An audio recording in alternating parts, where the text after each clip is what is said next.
વાર્તાનું કે મારું નામ ચૌહાણ પિંકલબેન હરેશભાઈ છે. હું ધોરણ 2 માં અભ્યાસ કરું છું.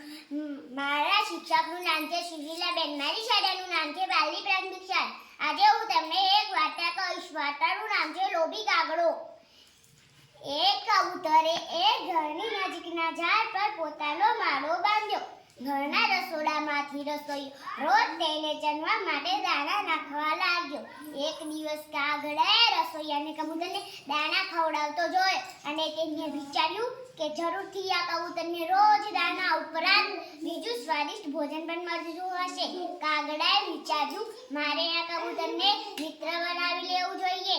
આમ તેને પોતાના સ્વાર્થ માટે કબૂતરને જોડે મિત્રતા બાંધી. થોડા વખત પછી કાગડાએ કબૂતરને તેની સાથે રહેવા દેવા માટે મનાવી લીધું. પરંતુ કબૂતરે કહ્યું, મિત્ર, તું મારી સાથે તો જરૂર રહી શકે, પણ તારે તારા ભોજનની વ્યવસ્થા તો જાતે જ કરવી પડશે. આ સાંભળી કાગડો નિરાશ થયો, પણ તેને કબૂતરની શરત માન્ય રાખીને મનમાં વિચાર્યું, મૂર્ખ, તને રોજ મફતમાં મળતા ભોજનને જોઈને તો મેં તારી સાથે મિત્રતા બાંધી છે. થોડા દિવસ સુધી કાગડો પોતાનું ભોજન શોધી લાવતો.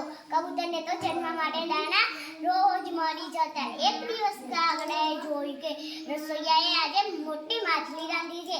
કાગડાના મોઢામાં તો પાણી આવી ગયું. તેને વિચાર્યું, આજે તો હું આ માછલી ખાઈશ. જ્યારે રસોઈયાનું ધ્યાન ન હતું ત્યારે કાગડાએ થાળીમાંથી માછલી ઉપાડી લીધી. લોભમાં તે નજીકના પડેલા ઉકળતા પાણીના વાસણ સાથે અથડાયો ને ગરમ પાણીથી દાઝવાથી તે ત્યાં તરફડીને મૃત્યુ પામ્યો.